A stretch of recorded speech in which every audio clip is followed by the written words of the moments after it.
Hello and welcome to China XYZ, a new series of roundtable discussions on various topics related to China's economy. I'm Guo Yiming. In order to get the full picture, we are gathering as much perspective and expertise as we can to join your roundtable, with people representing multiple generations and across fields of study.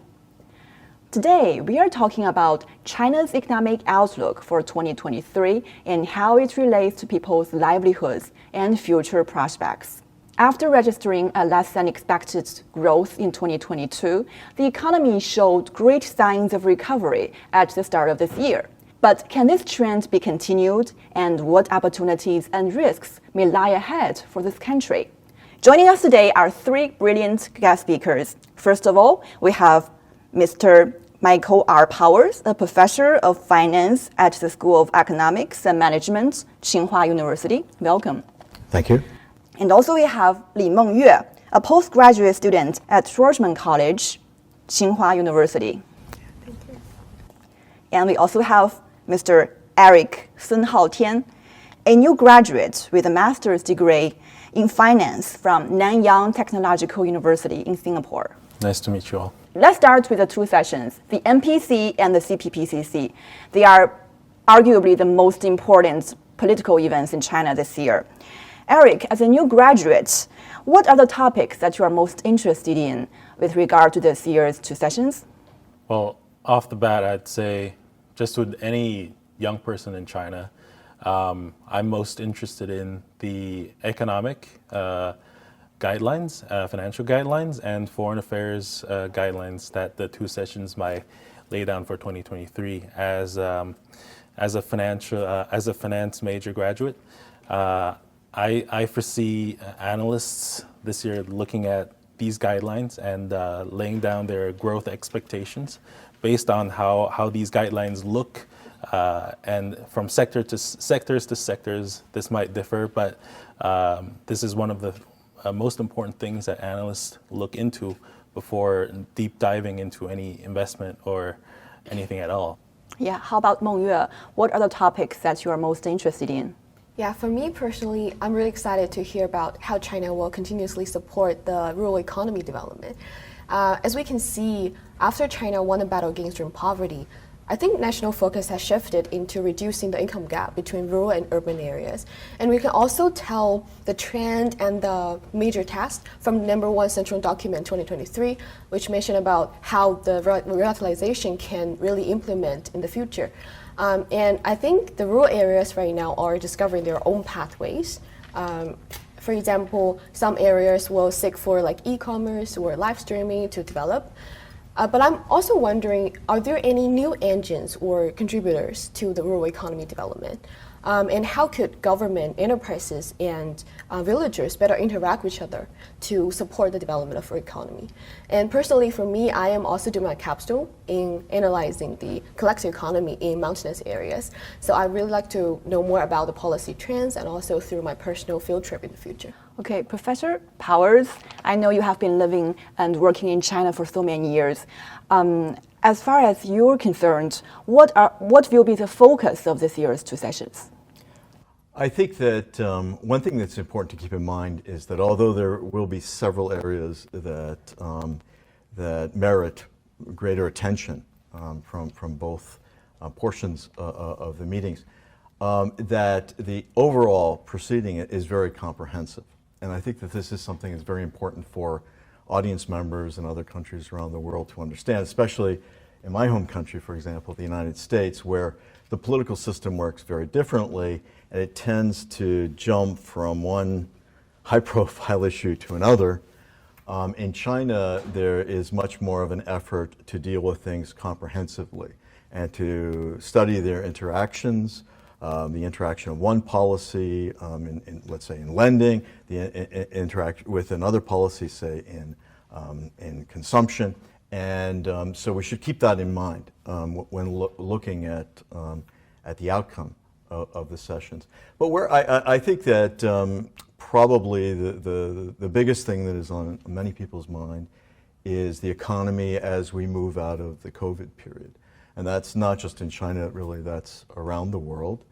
I think that we certainly will expect some bump from pent-up demand and pent-up supply as well. That was built up during the COVID lockdown period and now is going to flourish in a growth of the economy. So I think that government policies to direct that, to take advantage of it, and to promote it wherever possible, those are the aspects that probably will get the most attention. Okay, you talked about economic recovery, and consumption has been playing a very important role in promoting economic growth in the past years, and it has become increasingly important as external demand weakens.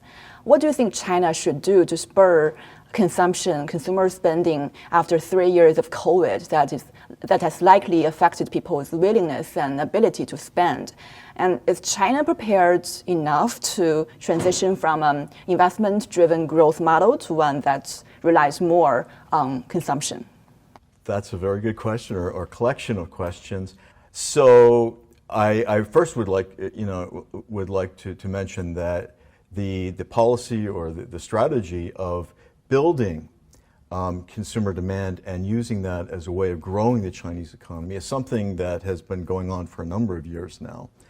But it's been buffeted about by these various situations or impacts of things in the past few years. And in particular, of course, COVID, which caused things to be locked down, it caused demand to go down, it caused economies around the world to cool.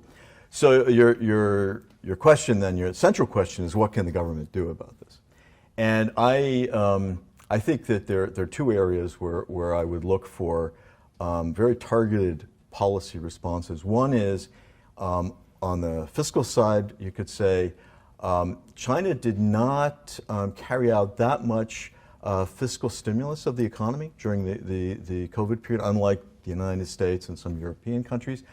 China has room to do some of that now. It can be done on a more targeted basis than it was done in the West. In other words, funds could be given to people at lower income levels or middle income levels who then are most likely actually to take this money and to spend it, to buy various products and build the economy that way.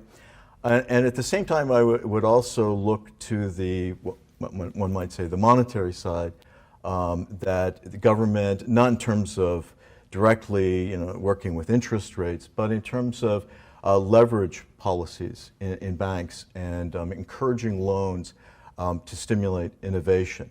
Again, on a targeted basis, not just making money easy for everyone in every sector, but rather targeting it toward those areas that are most likely to grow the real economy. Any comments, Eric? Well, from a personal anecdote side, I'd say, because I came back to China, to my hometown actually, Shijiazhuang, in this January 18th. And so before I went to my master's program, which is in Singapore, I still recall the streets were all empty. That's back in 2021. I had a trip to Beijing, and there were basically no cars, no traffic jams on the streets, on the road. All the merchants were pretty much closed. And this time when I came back, everything's changed. The city is bustling, full of people, packed with cars. So I really see, from a personal anecdote or personal experience, or from my personal view, I think consumption is growing. And this is also proven because I've been interning at different financial institutions. From the data, it seems that we are always up-ranking or upgrading our expected growth for this year. So I think from a young and optimistic view, I think China's going to make it. Thank you, Professor. I think you also mentioned about the real economy thing, right? So I think with development of digital economy, I think the interaction between real economy and digital economy actually can make a really bonus for China's development in the future. And for me personally, I also have the similar kind of personal observation with Eric. It's actually during the spring break. I see really more and more people are actually coming back home to celebrate the Spring Festival with their families, which is a really warm story. And they just go out and kind of consume, which is more Spring Festival-based consumption. And also, I think people are are really unleashed their pent-up demand for travel as well. So a lot of friends around me, they just go out from China to explore the world. And also I think the tourism boom can be a really big momentum for economic growth as well. I think the transportation fee, the consumption in the tourism sites also give another bonus as well. A lot of my friends in the last year and also this year, they've went to the job market, but they've told me that it is not really easy to find jobs. And I've also seen the news that the unemployment rate among young people is like from 16% to 20%, which is actually quite high. So we're kind of curious, will this situation change this year? And are there any like policy support for like young people nowadays? Thank you. I think you raise a very important issue. So I think that what I would expect to see, and it really is part of this comprehensive policy that the government takes, is that as it targets various sectors of the economy for different kinds of stimulus, it will have really at the forefront of the program a concern about making sure that there are jobs for college graduates or graduates coming out of master's programs or PhD programs as well. Where we're likely to see most of those jobs probably is in the technology sector. Technology has been really the driving force behind economies around the world, but China's economy in particular. It creates jobs. The successes or the innovations of technology really filter out into other areas, so that when we talk about technology, we're not just talking about the benefits in computers or telecommunications, where you see people with devices based on semiconductors and so forth, but the applications, the software that's written for those devices, and then also the applications in terms of how those devices and their apps can be used in business. Just online marketing, online transactions, logistics, distribution, and so forth. Well, China's property market has been making headlines last year with both sales and new home prices plummeting and adding to the woes of the overall economy. What do you expect to see in China's property market this year? And do you foresee any major policy shift in this regard? I am not that good with making forecasts, specific forecasts for the property market or any other particular market, but I would comment on some general principles that I think are important to keep in mind. First, the property market in China is extremely important, proportionally more important than it is in many other countries, because it is a leading asset class for individuals. One of the reasons for that is that there aren't as many alternative investments in China as there are in the United States, for example. Now, some people would say, well, that's a good reason to move ahead with the stock market and create a more sophisticated mechanism. And I know a number of Chinese entrepreneurs would like to do that, but I would actually caution that we take that slowly, because there are many dangers and risks associated with growing those types of financial markets. And getting back to real estate, where for the near future anyway, it will be still a leading asset class for individuals and for businesses as well. I think that it's important to keep in mind, because of the status of this sector as this asset class, the government pays particular attention to it. This is certainly an area where policy is targeted. And one of the comparative advantages of the Chinese system, the governmental system, is that policies can be targeted much more precisely than they can, say, in my home country. I think that what we will see is this kind of very close attention to the property market in the next year. And I think as you look back over a period of years, it will be a continuation of that type of policy. Do you have any comments here? Yeah, I think I'm quite inspired by professors targeted policies. So I think the reason why I actually feel optimistic for China's economy in the future is I think after China recognized the problems, they are really implementing like the targeted policies in different like sectors, in like rural and urban areas, and also targeting at different age groups as well. So I think it takes time for politics to really implement and fully take effect. So I think we should take time to see. Okay, it looks like that we have one last question. Professor Powers, what do you think are the challenges and risks that may lie ahead for China this year? And what should China do, both from the central authorities and local authorities level? What will they do to navigate all of those challenges? I actually think the biggest challenges probably will be coming from abroad. There still remains a tremendous amount of uncertainty, volatility in economies around the world, financial markets around the world. I mentioned earlier that there remains a problem of inflation in the United States and Western Europe.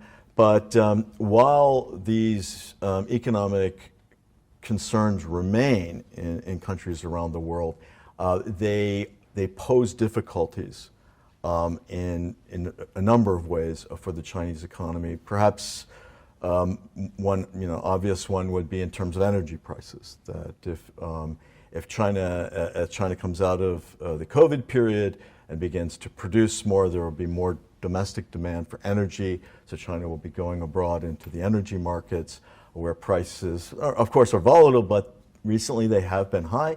They could become high again, and this could have some impact on the ability of the country to move ahead with manufacturing, for example, as much as it wants to. I hope China would avoid is still the inequality and also the income gap, because as Professor mentioned about like the development of AI, the automation and the displacement of like workers, I think they actually put the people who actually with less skills in a more vulnerable place. So I think in order to really kind of guarantee people's welfare and also people's livelihood, I think government should really make the targeted policies to the more vulnerable people in the society, to make them reskilled, and also to have better education to really understand the AI, this kind of thing. And also in other aspects, for example, the rural and also urban income gap, I think actually there are more like young people coming back to the villages to really support their hometown. But I think government should also give more support.